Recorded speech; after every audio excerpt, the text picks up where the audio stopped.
Good afternoon, everyone, and welcome to the third installment in our virtual town hall series designed to bring you today's leading transportation decision makers.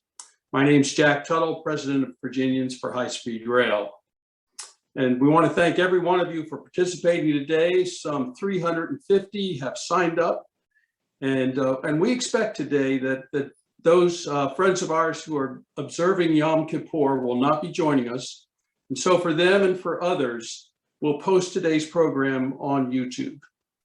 Since the founding of Virginians for High-Speed Rail in the 1990s, we've worked to make trains faster, more reliable, frequent, safe, competitive, and enjoyable for more and more Virginians.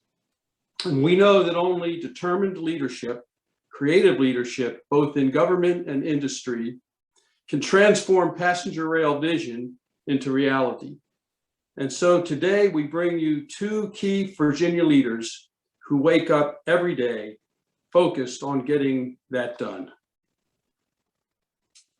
If you've not done so already, feel free to send questions to our Executive Director, Danny Plogger, and he'll ask as many as time allows. The Town Hall series is made possible through the support of our sponsors, Siemens Mobility, JBG Smith, the Timmons Group, Guernsey Tingle Architects, and the Carmel Church Development Group. And now I'll turn it over to Jay Corvallis, who is Vice President for Public Affairs with JBG Smith. Jay is also a member of our board, and he'll introduce today's speakers. But first, we have a brief video from our sponsor, JBG Smith.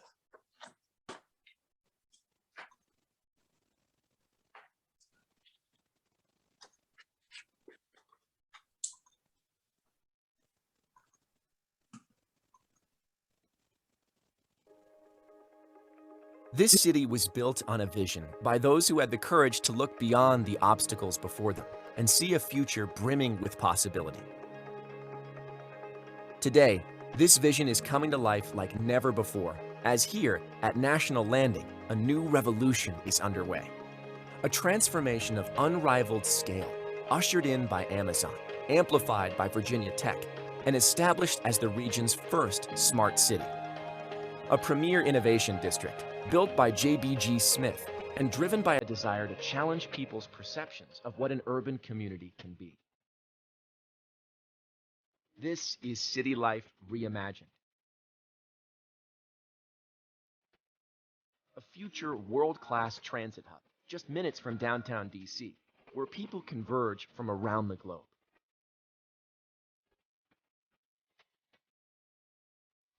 As our vision continues to take shape, it reveals a new kind of neighborhood, one that challenges us to see our city from a different perspective and elevate our expectations for what it has in store. Join the momentum at National Landing and discover our city's future today.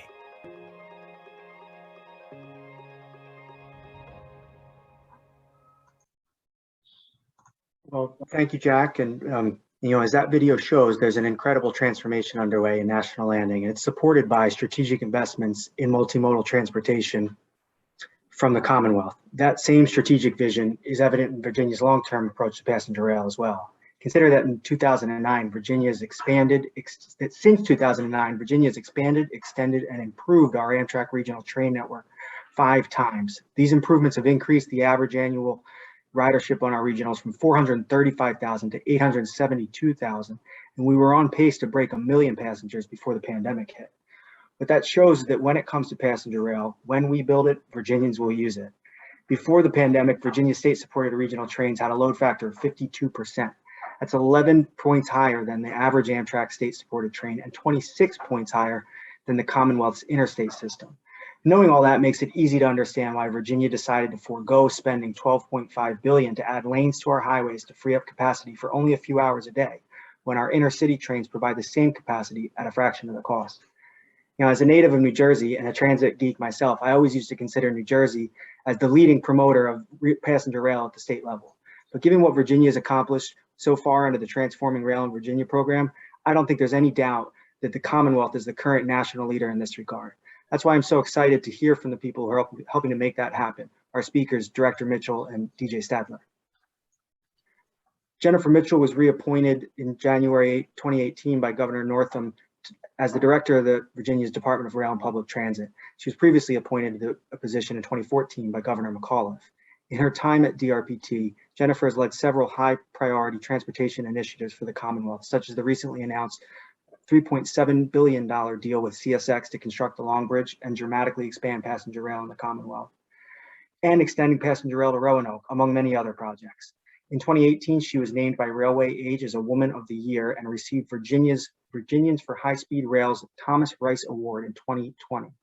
Jennifer has a master's in regional planning from the University of North Carolina, Chapel Hill, and a bachelor's of urban planning from the University of Virginia.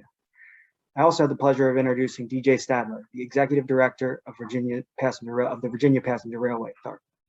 Before joining VPRA, DJ served as an Executive Vice President at Amtrak for the past 12 years and has extensive experience in the rail industry.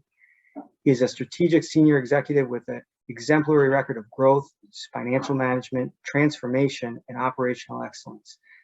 Stadtler is a versatile leader trusted for taking on complex challenges and negotiating difficult business contexts as CFO, COO, and CAO that significantly improve the financial positioning, operating performance, and organizational capacity. Prior to Amtrak, DJ served at the Federal Railroad Administration, where he managed formulation, justification, and execution of a $1.5 billion budget while overseeing accounting, procurement, and real estate. He's a graduate of Northeastern University and resides in Spotsylvania. With that, I'll welcome our two speakers and turn it over to our director, Danny. Thank you, Jay. And I'd like to turn it over to Jennifer and DJ and allow them to talk about transforming rail in Virginia and what it means for the great Commonwealth. Great. Well, thank you so much. First of all, Danny and Jack, thank you so much for the invitation to be here today. I'm very happy to be able to share this with DJ, and we're going to tag team on our presentation here, and look forward to getting your comments at the end. And also, I do want to thank Jay as well for the very kind introduction.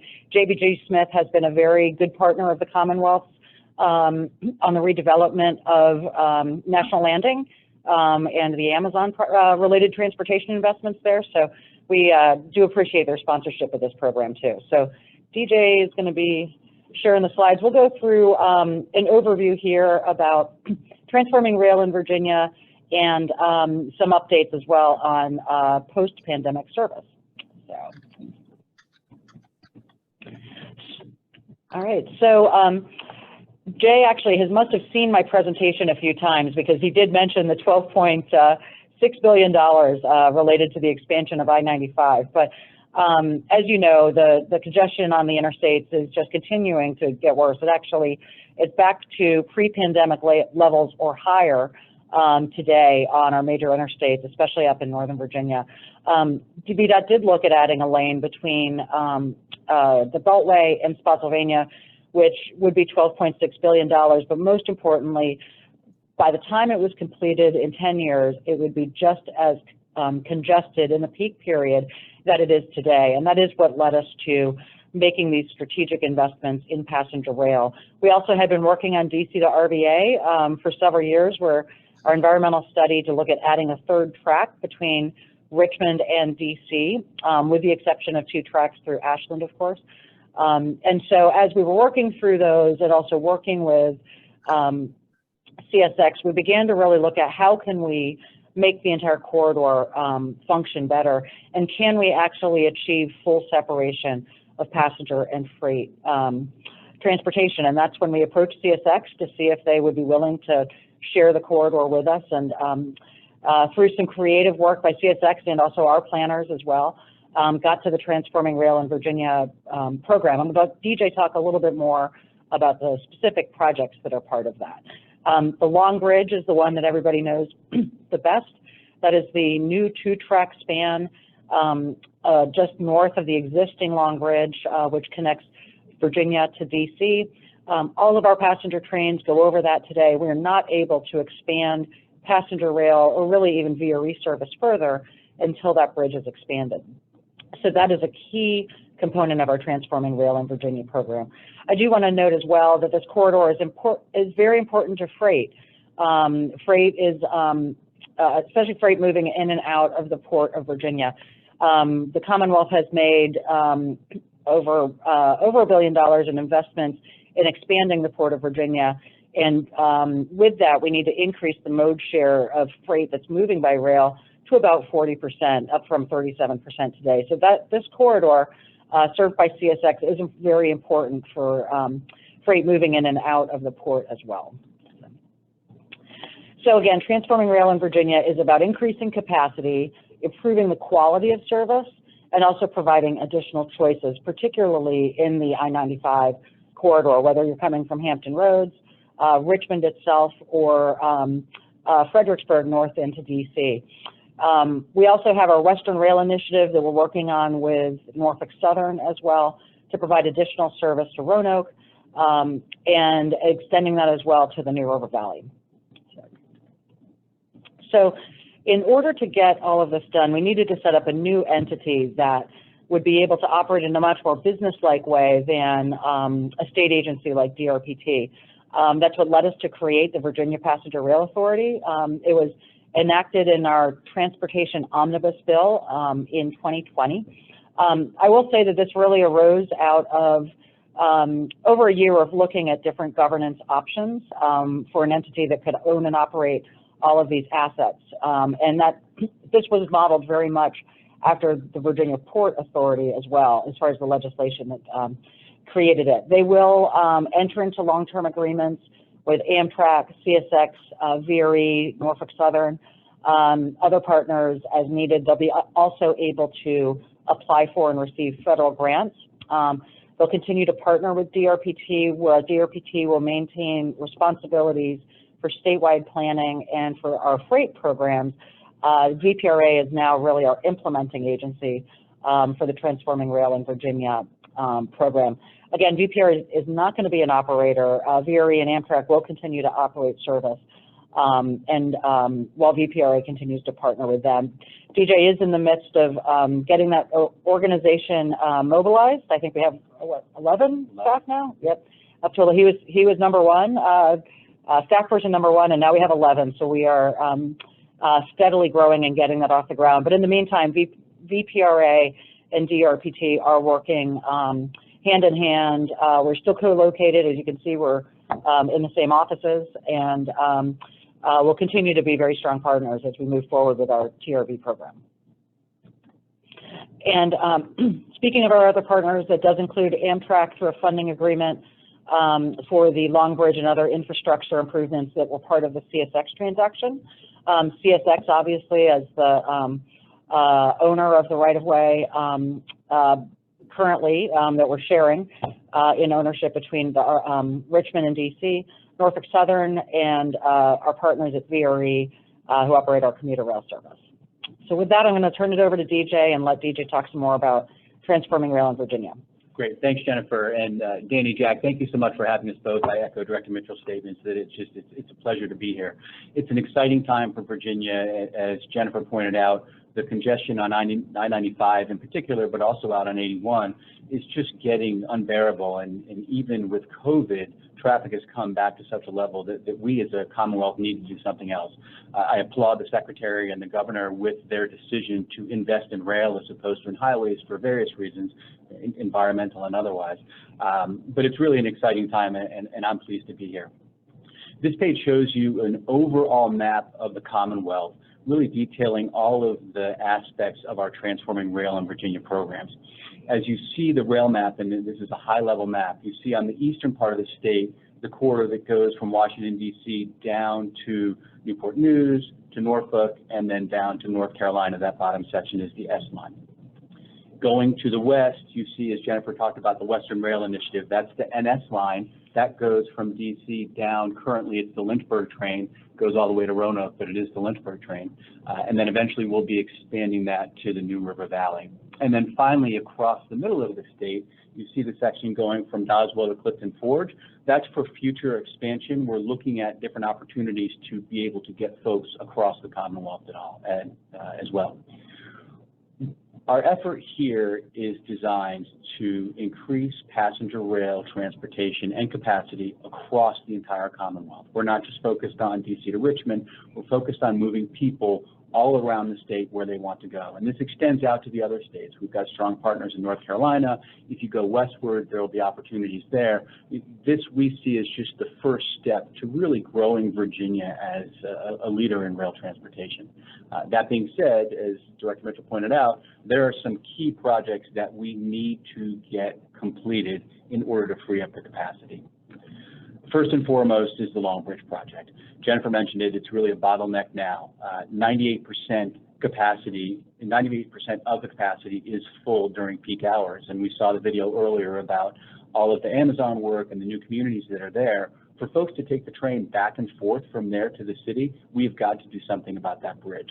The solution is the Long Bridge project, which is a brand new bridge that is a decade and more in the making. We started working on that pre-NEPA work in 2011, went into NEPA in 2015, 2016, and then just earlier this year, we signed a contract for preliminary engineering. So that work is underway. It's going to give us a brand new bridge north of the current bridge, as well as a pedestrian bridge that will double the number of tracks from 2 tracks to 4 tracks across that span.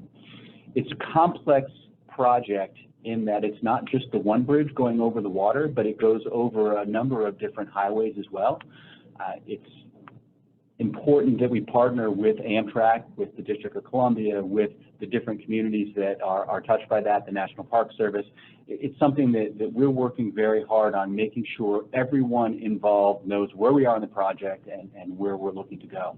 It's a $2 billion bridge. We think we'll break ground in the 2025, 2026 timeframe, and it should be completed by 2030. Again, if you look at all of the improvements that are going around by National Airport and in that area, this bridge is going to be integral to getting people back and forth. As I said earlier, the PE work is underway, and we're looking to enter the FTA Core Capacity Program. We submitted a letter of our intent in August 2021, so we'll be working with FTA to make that part of the funding package. This will enable us to not only grow the state-supported service, but also grow the VRE service, not only down to Fredericksburg and Spotsylvania, but also west of Broad Run and Manassas. We've not yet, as the slide points out, determined how we're going to procure this bridge and build it. We could do design build, we could do design build, bid build. We're through the design process. We're going to take a pause and make that decision based on risk and other factors. So a lot going on in this project and a lot more to come, but it really is the linchpin in increasing capacity in the Commonwealth. This slide talks a little bit about the Virginia Amtrak CSX VRE partnership. As I said earlier, really all of these partners need to work together to make this work. At the end of the project, we will have dedicated passenger tracks that will go 2 tracks all the way from DC down to Petersburg, with the exception of Ashland, downtown Richmond.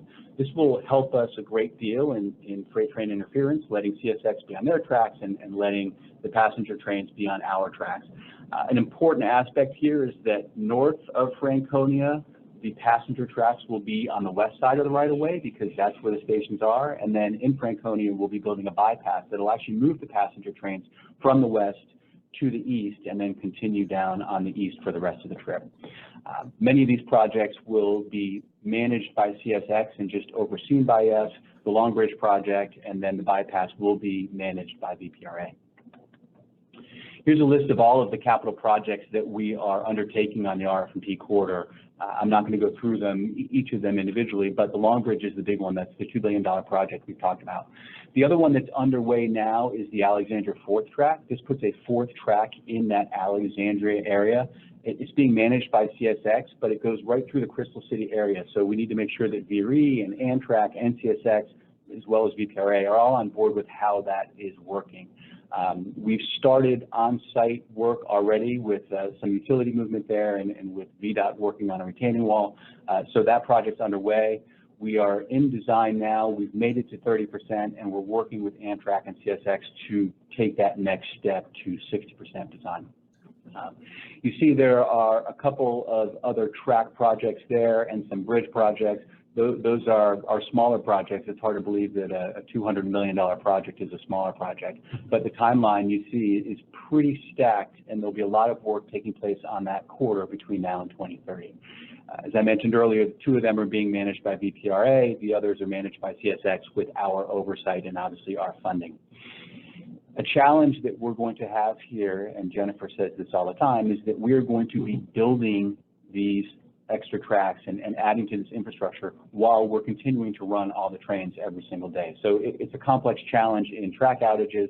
We're looking to leverage as much as we can our ability to do as much work as we can when tracks are out of service. And as we look at the new infrastructure bill that may be passing and other funding opportunities, we're going to work hard to see if there are opportunities to advance the construction and do this, if not faster, at least as efficiently as possible, because 2030 is going to be here before we know it. Second list of projects, most of these, in fact, all of these are sidings.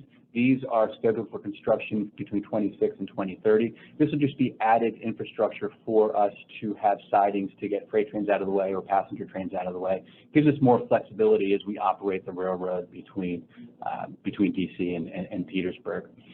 These sidings have been picked, locations of these sidings have been picked pretty strategically so we can put trains out of the way where we have the most common log jams.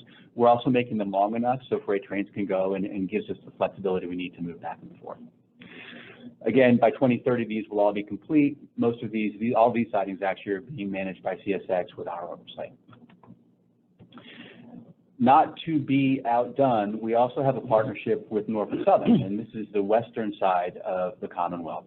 This is a deal that we're working on with them. It was announced earlier this year, extending the current Lynchburg train to the New River Valley. We're working on an assessment now to see where that station will go. But these projects will allow us to have more capacity heading out to the New River Valley to Roanoke and beyond. It's a strong partnership with Norfolk Southern. Part of it is us buying about 30 miles of track, the old Virginia line, that we'll use to get the train from Salem to Christiansburg. This construction is not yet underway, but we're looking to advance it quickly. By 2025 or so, we should be well underway on that New River Valley station. These are the projects. We've got the Nokesville to Calverton line, the Roanoke West Yard, and the Salem to Christiansburg. You see the construction starts on those as early as 2025 and then moving forward. Right now, we're in conceptual design, and as we continue our agreement with Norfolk Southern, we'll get more definitive schedules on this work. That agreement, we're still negotiating with Norfolk Southern. We hope to have that closed by the end of this calendar year. That's the plan. That's the strong plan. So this chart talks about how the future service expansion is going to look. As you see, it's broken up into 4 different categories. The top category is the state-supported service that's on the eastern side in the I-95 corridor. We currently have the 5 trains that are there now, and starting in 2022, we'll add a train. In 2026, there'll be 2 more trains, 3 trains in 2030 and beyond, which gets us to a total of 11. You see the potential expansion on the Fredericksburg line going from the current 8 trains on both sides, Fredericksburg and Manassas, to 14 on Fredericksburg and 12 on Manassas. This will allow us to give more frequencies for VA riders. The common complaint that VA hears is they've got a great train that gets them to the city when they want to get there, but coming home, you don't have that same flexibility. We're partnering with VA to give passengers that flexibility. Right now, and Mike McLaughlin, who used to work on Capitol Hill, talks about it all the time. If you're coming south into Virginia after a workday, if you're trying to come home anytime after 7 o'clock, there's just not a train that'll take you. And that really limits our ability to attract riders. It's not a situation where if you double the frequency, you double the ridership. It's more an exponential increase in that if you give riders more flexibility, you're going to get more riders to come on at a much more rapid pace. And that's really what we're focused on overall in transforming rail in Virginia, is getting folks the options to go where they want, when they want to go. A lot of folks talk about high-speed rail. Getting the frequency and the reliability, in my opinion, is really going to make the difference in attracting folks to the train and getting them off of I-95. And then in the bottom line, you see the Norfolk Southern Initiative. Currently, there's 1 train that goes to Lynchburg, extends out to Roanoke. We're going to be adding in the spring the 2nd Roanoke train. And then you see there's that service goes forward into 2030 as we continue to look for opportunities with NS. So we talked a little bit about the I-95 corridor and the Western Rail Initiative. Just want to touch briefly on the two lines there that I haven't talked about. One is that Buckingham branch line that goes in the middle of Doswell to Clifton Forge. There are a couple studies underway to look at opportunities and cost-benefit analyses on how ridership would look there. And then the Petersburg line south, the S line to North Carolina, currently an abandoned rail line. There are great opportunities there for us to, again, partner with North Carolina so we can have a faster trip time from the south up to Richmond and beyond. All in preliminary work, nothing really concrete at this point, but those are opportunities that we are going to look for as we move forward as VPRA. That's a little bit about our overarching initiatives, the things that we're looking to deliver between now and 2030, some of the capital projects that we need to get in place and have delivered between now and then. Now I'm just going to talk briefly about how service looks today and how it's going to look over the next 6 months or so. This is a question we get quite frequently. We have all of our trains have been restored post-COVID except for one. We canceled quite a few trains when COVID hit, and we've brought them back. We're happy, as was mentioned earlier, that ridership has come back. We're not at 100%, but we're well over 60% in many of our routes, which is great. The last train to come back is the train that goes to Richmond, and that'll come back sometime very soon. After that, we'll be adding another Norfolk train, and then the other Lynchburg train, the Roanoke train. Both of those trains will come back sometime later this calendar year, early next calendar year. So by the beginning of spring next year, both of those trains will be in place. This is a little bit hard to read, and we'll be providing it. It'll be posted. Danny said he'll get it out there. But what this chart really shows is the different tracks and where you're going to see the new frequencies. So it shows you the current trains. In the upper section, you see Union Station. You see the trains that depart now, when they depart. And then in the destination stations, you can see when they arrive and then when they depart those stations and go back. So I'm surely not going to go over every single origin and destination here, but it's a good source of information about when you're going to have new trains coming in. For example, the new Roanoke train, you'll now have, right now you've got a train that leaves Roanoke in the morning and gets to Roanoke at the night. The second train will have really the opposite. You'll be able to get to Roanoke in midday and then leave in that. So it gives another frequency for folks that are headed to Roanoke, and you see the times in both the new Norfolk train and the new Richmond train as well.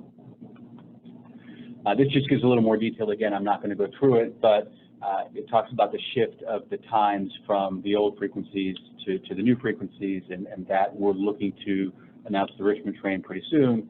Norfolk and Roanoke will be, again, in the next few months. Just more detail on the Staples Mills and Newport News and Norfolk, which will be out there on the website, and then the overall view of the entire state. We feel strongly that this map and these times will continue to grow over the next decade and further out as we add more and more frequencies, because, repeating myself, we've got to make sure we have the times and the frequencies the passengers want to take the train.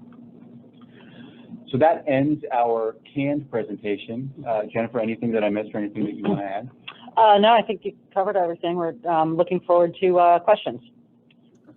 Thank you, Jennifer and DJ, and thank you for that wonderful presentation. We've got a lot of good questions, and the first one I'll start out with is, so when is that train going to be extended to Main Street Station? I saw on the slide, but I don't think I heard when it was going to get extended. That exact date will be coming out soon. We're working with a number of interested parties to make sure that we don't announce it before we're sure it's going to be there, and then everybody's informed. But it is planned, and it will come very soon. Excellent. So you talked about travel time and how service levels are a little bit better than travel time. And obviously, reliability is a key thing. We deal with a lot of challenges with the freight railroads and reliability. And then also, kind of the speed difference between, we got a question from one of our supporters saying they took the train from Alexandria to Baltimore. Between Alexandria and DC, the train went 55 miles an hour, and then Baltimore North, it went 130. And I think that's true with I-95 as well. Reliability is key. What type of reliability improvements will come about from the Transforming Rail in Virginia program, and what can we anticipate by 2030, understanding that there will be construction over the next decade, and so that may inhibit our reliability, but at the end of the day, what will it look like? And take this one? Sure. So the first thing that will really help us in the Transforming Rail of Virginia program is the dedicated passenger track. Right now, as you point out, Danny, you've got the passenger trains, the intercity trains that go faster. You've got the commuter trains that can go fast, but they have a lot of stops, so they can clog up the network. And then you've got the freight trains that are not focused on speed.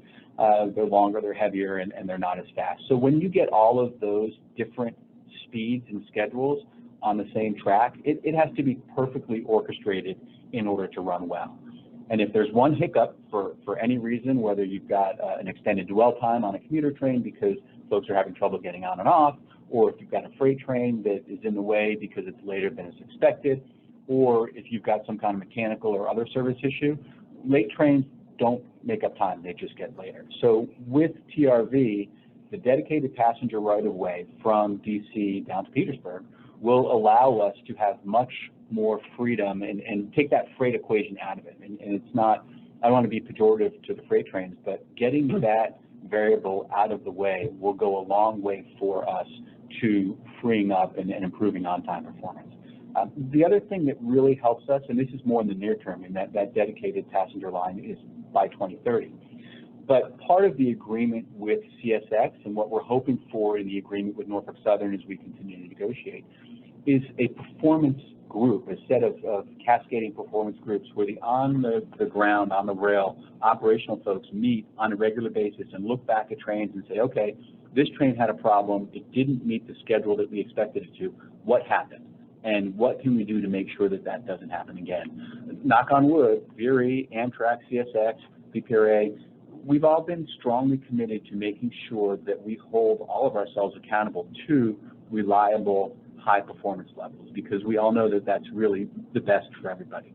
Those performance groups are just starting now. We had the first meeting a few weeks back, and we're going to continue. But not only do they give the folks the leeway and the responsibility for talking about every single bad train, they also have an escalating communication path that says, okay, well, we can't resolve this issue. This conflict is one where this is important to CSX, this is important to VRE, this is important to Amtrak, and it's just not going to be resolved. It rises up until eventually there are folks that can sit down in a room and make decisions on how we're going to make it better. So that communication is going to be critical to improving performance.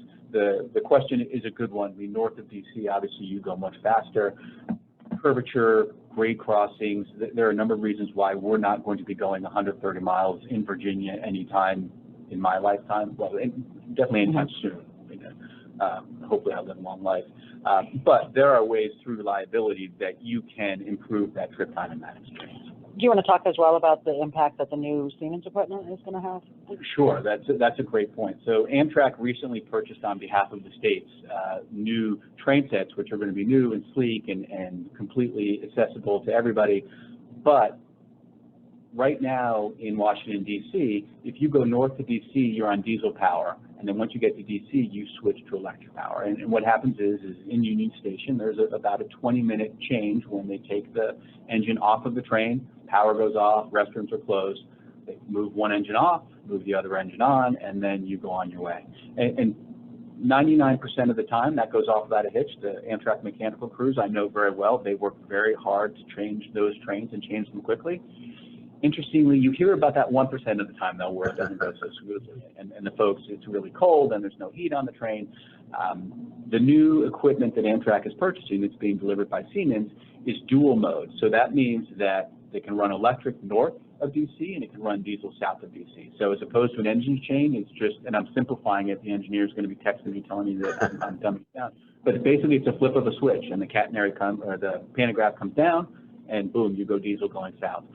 Not only is that going to be a better experience for the customers because they don't have to lose power on the train, it's going to be better because it eliminates the opportunity for a mistake or a problem. For example, if you get to DC and they don't have an engine ready to go further south, that's going to be all off the table because you can stay on the train, keep going. Also, the dwell time currently in the schedule, you've got between 20 minutes and sometimes as much as an hour of dwell time in DC as they change engines and change crews. With the dual mode equipment, you'll have to wait for a crew change and that's it. So it'll be similar to some of the other stations where you just come in, crews change, and you get out. That's going to make a big difference in many ways, passenger experience, but also in the congestion in Union Station as we talk about how Union Station is going to be redeveloped. That's a capacity bottleneck as well. Getting trains in and out of there quickly is going to make a huge difference. And kind of building off that last question or the last answer, how do you see Virginia, DC, and Maryland and everybody coming together for the redevelopment at Union Station? That's a huge just cog in our system. I think 1 million Virginians take the train in and out of Union Station, maybe more now. And so getting the flexibility with Metro, with VPRA, with Amtrak is just a huge piece. Where do you see us all kind of partnering on that? So I'll take that too. That is an important project, and I talked about Long Bridge, that Long Bridge is a critical bottleneck. One of the things I said about Long Bridge is that we started working on it, really working in earnest in 2011 with the pre-NEPA, and then we went into NEPA. The Union Station redevelopment project has been on the same kind of time frame, and they started that EIS a long time ago. And look, a lot of things have changed. Virginia, Maryland, DC, it's a similar project to Long Bridge, and there's so many stakeholders and the community and the government. Metro, as you point out, it's a true multimodal facility where the buses come and there's bike share. So it really can be a model for multimodal transportation. But we've got to get there. And I think the best thing that Virginia and Maryland can do, and the district and everybody, is really help the FRA and the Department of Transportation, who are leading that project, get the needs out there, and also understand that not everybody is going to get everything that they want. I mean, there's got to be some compromise. We can sit in rooms, just from a Virginia point of view, and debate, hey, we really want this, but the more people that are pounding their hands on the table and saying we must have this, the longer it's going to take to put that first shovel on the ground. I mean, we've all seen the plans. We've had these community meetings. The station looks beautiful. It's going to really change the way folks see Capitol Hill and walking in and out of that station. It can be the centerpiece of the city, but we've got to get moving on it. And to do that, folks just need to compromise, I think, and move forward. Yeah, I just want to follow up as well that we really do support the redevelopment of Union Station because of the level of investments that we're making in passenger rail service, such as expanding the Long Bridge. We need to have that capacity at Union Station available for all of these investments. And so we're very supportive of the district and the Union Station Redevelopment Corporation. I had the opportunity to travel up to New York recently with the mayor and a number of other business leaders as well that were going up to see Moynihan Station in New York, a project DJ also used to work on when he was at Amtrak, to look at the potential and to talk some more about what Union Station can, and the redevelopment of Union Station can do for the district. So we certainly are very supportive and in the efforts of those groups to get this project funded and built. Thank you. So this question, I think, is more for Jennifer. We have an upcoming statewide rail plan being released next year. And in the past, I think the advocacy community would obviously have liked to see more vision. But the old rail plans were more kind of project-based, rightly so. You're dealing with freight rail, and there's only so much vision that you can put into somebody else's house, so to speak. So how has the state's, I think, 412 miles of dedicated railroad right-of-way, or soon to be, once all the T's are crossed and the I's are dotted, how has that changed this upcoming statewide rail plan, and what can the public kind of expect when the preliminary results start getting released soon? Sure, and we actually, Emily Stock, our manager of rail planning at DRPT, just gave a presentation to our CTV Rail Committee yesterday, 2 days ago, with an update of the state rail plan as well. This is going to look a lot different from plans in years past, which I think have been somewhat of a compilation of a bunch of projects all kind of stapled together. With this, we really now have much more of the strategic focus on separation in the Richmond to DC corridor, obviously the expansion to of additional service to Hampton Roads and to the New River Valley, all of those which are part of our current agreements, now have really formed a basis for what's going to come in the next 10 to 20 years after that, which will be continuing to build out all of those investments and continuing to look at service expansion opportunities, the Commonwealth Corridor that DJ touched on before, the Buckingham Branch, offers a lot of interesting opportunities for potential east-west service. That will also be addressed in the rail plan. We're also, we've been directed by the General Assembly to also look at rail to Bristol. We have a study that'll be coming out soon, or due to the General Assembly very soon, with some preliminary results on that too. Most importantly, though, we'll also be really focusing on updating some of our policies that are all codified in our rail plan. The one that probably gets the most attention is the CTB's policies towards adding new stations on an existing line or expanding service in a new corridor as well, and how what factors we use to consider that, and how those costs are also shared between the state and local or regional groups too. So that'll be a big part of the rail plan, is just updating a lot of those policies as we go along. I definitely encourage you to tune into the live streaming of our CTB Rail Committee meetings if you have an opportunity to do that. They're on a monthly basis. I would also be more than happy to make Emily available to meet with you all or any other groups too, to talk some more about what's going to be in the statewide rail plan. We'll also see a much smaller document than we have in the past. We're trying to we're going to introduce a number of changes to the format of it just to make it more accessible. Right now, it is a huge, 200 or 300-page document that is somewhat driven by FTA requirements for what's in your rail plan. But we're going to have a much more streamlined and accessible sort of storyboard type of materials that will be part of this too, so that it is much more accessible and easy to read and easy to communicate to all of our stakeholders. Thank you. And kind of building off of that, right now on the federal level, depending on what the news changes every other day, there may be a federal rail program with something between 60 to 70. I'm hearing another $10 billion just for high-speed rail for the 160-mile-per-hour speed. So we may not be part of that one, but are there opportunities to expedite the Transforming Rail in Virginia program? Maybe if federal money comes available, something that would be done in 2030 could get done in 2028. And then what comes after that? Are there projects identified in 2031 to 2040 that may add even more service and more reliability and maybe a little bit reduced trip time between DC and Richmond, or Hampton Roads and DC, or Roanoke and DC, and across the state? Mm-hmm. I can start, and then if you want to jump onto that too.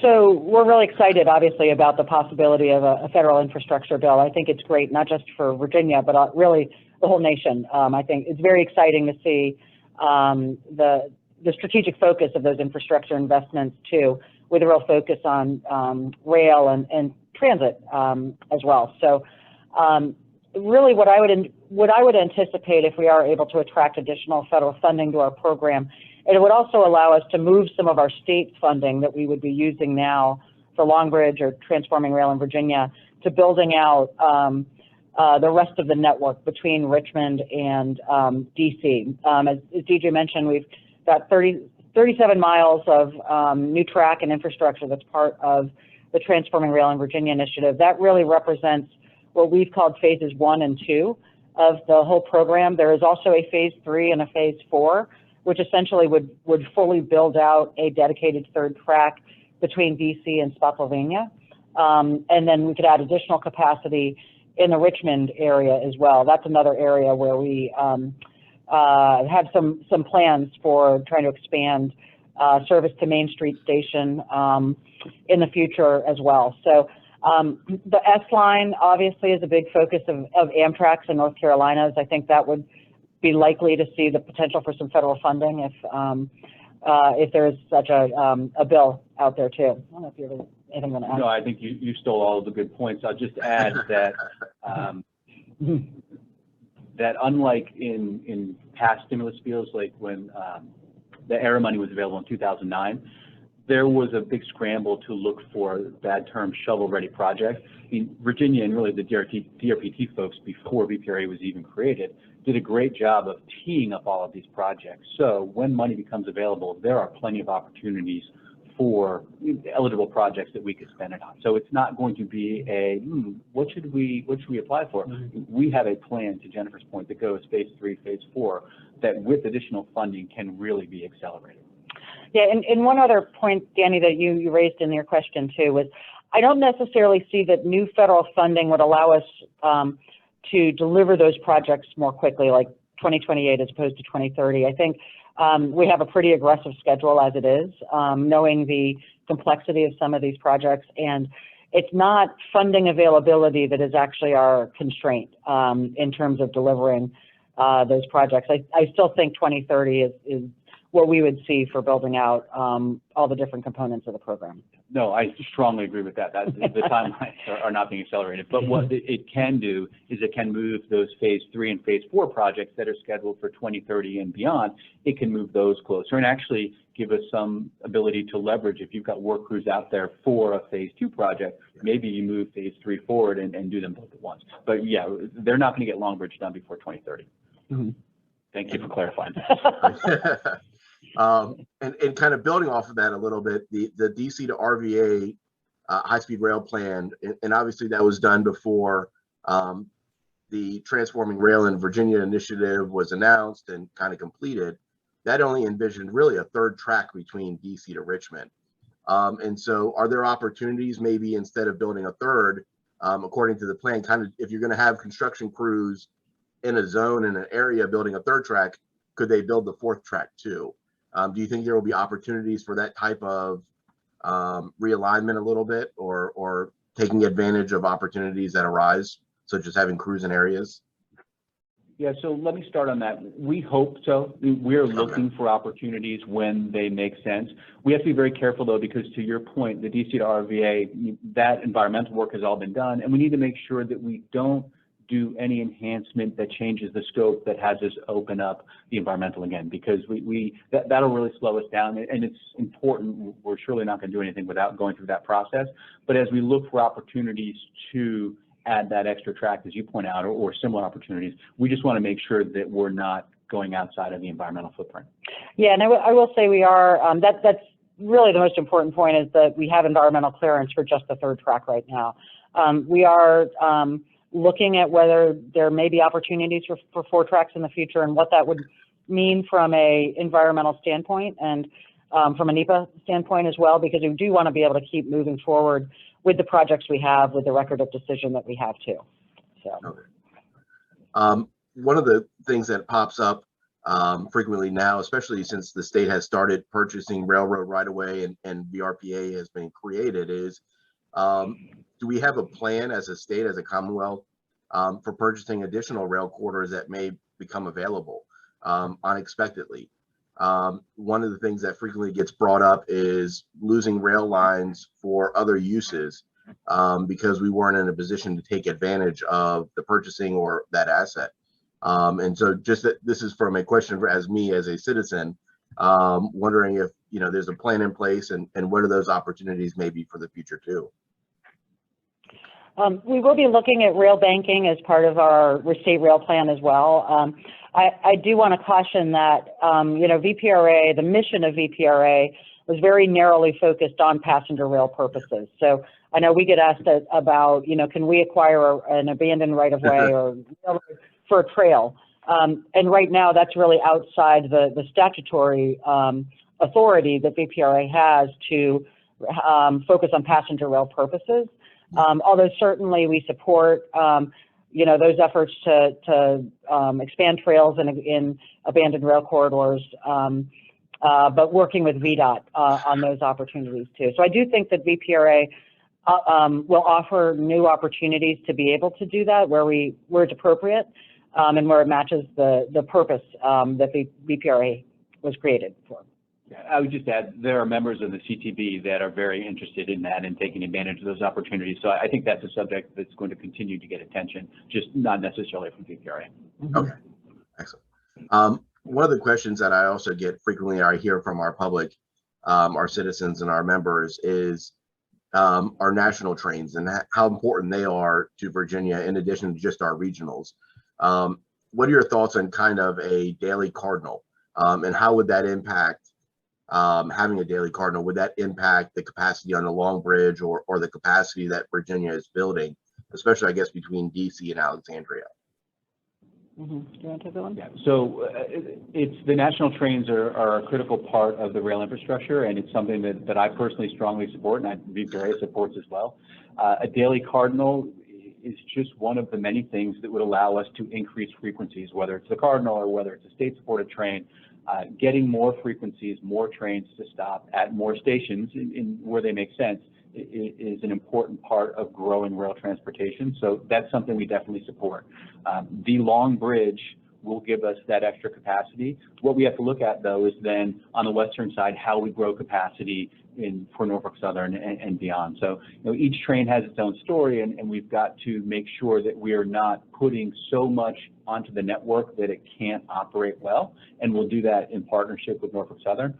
But we, as we mentioned earlier, we're going to look for every opportunity we can to add frequencies where they make sense, whether they're long distance trains or otherwise. Thank you. We have a question from one of our members saying, if anything, are we doing to establish a VRE or commuter rail service to our other regions outside of Northern Virginia?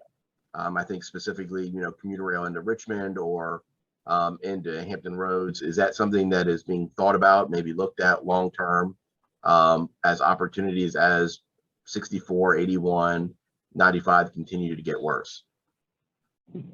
I think both DJ and I would love to see commuter rail service extended all the way to Richmond. Yeah, from Fredericksburg, for example, where I live, that would be great. Yeah. I think some of that right now, I should say, first of all, we are, supportive of, very supportive of VRE. The investments that we're making today are really very much about VRE as much as they are about inner-city passenger rail service as well.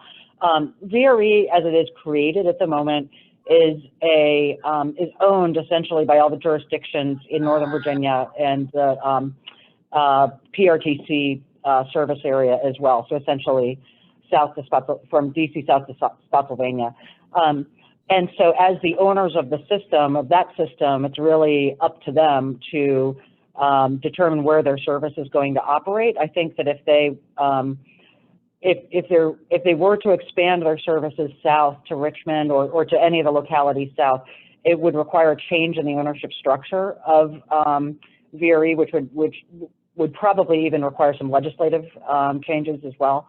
So it's a bit of an institutional hurdle that we have today. I think once we do build out more capacity, though, between south to Richmond, it will open up opportunities. But phases 3 and 4, once completed, really will make VRE or commuter rail service have the ability to grow exponentially, really. And I would expect that would potentially include service farther south too. But at this point, there's no concrete plans for that. And two more questions.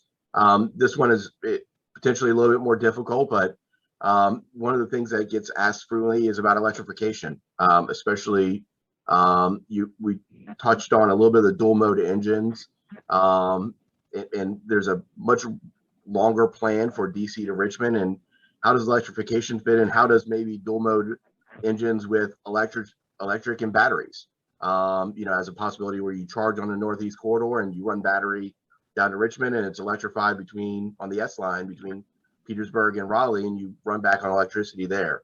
Where do you kind of see that in the future here in Virginia? Okay, so I'll start. First of all, the battery technology is one that's really untapped here in North America. And I know that when Amtrak was looking to procure these new train sets, battery technology is something that they and the bidders talked a lot about. It is a great opportunity. We just are not there yet. From an electrification point of view, we're just not there yet, but we need to get there, I think, as a country, because they're doing it in Europe, they're doing it in Asia, more so on the shorter runs. But in Europe, they're testing chargers in the middle of the right of way. So as the train goes along the trip, the chargers are in the track, in the gauge, and they actually charge the batteries. They're testing that. So we've not heard the last of batteries, and they will become much more prevalent in passenger rail in North America for sure. That being said, on the electrification side, as I think you know, if you're a freight railroad and you want to run double stacks, you can't have the catenary up there. And as we acquire this rail from CSX, they still plan on running their freight. So it becomes a little bit of a challenge for us to electrify where there's going to be shared use. Even if it's the 2 tracks are freight and the 2 tracks are passenger, we won't be able to electrify anytime soon because of that double stack prohibition. That being said, increasing the reliability is going to increase the trip time tremendously. So we're focused on doing that first. Looking at something like the S-Line, where you could have a right-of-way that's passenger only, and the fact that the dual mode locomotives, and they do this in other countries where they run electric, run diesel, and then go back and run electric, that's an option that makes sense. We're just not far enough along into doing that, but it's surely something we would consider going forward. Mm-hmm. Okay, thank you, and thank you for that answer. And then I'll end on one final question. As a football fan, who wins tonight, the New York Giants or the Washington football team? Whoever scores more points. I'll second that. All right. Well, thank you, DJ, and thank you, Jennifer, for speaking to our group tonight. We'll make this video available on YouTube, and we'll share the slides to our audience. Thank you all for participating and joining us today. I'm going to share my screen real quick and just show our next event. We have our next town hall. Sorry, technology is failing me at this moment. There we go. Which is discussing crossing the Potomac, the future of commuter rail here in Virginia, and that will be later October. We're locking down our last speaker, but I hope everybody will join that, and we'll send a registration link out to everyone. And so thank you all again, and thank you again, Jennifer and DJ, for joining us. Have a great afternoon, and talk to you all soon. Great. Thank you, Danny. Thanks.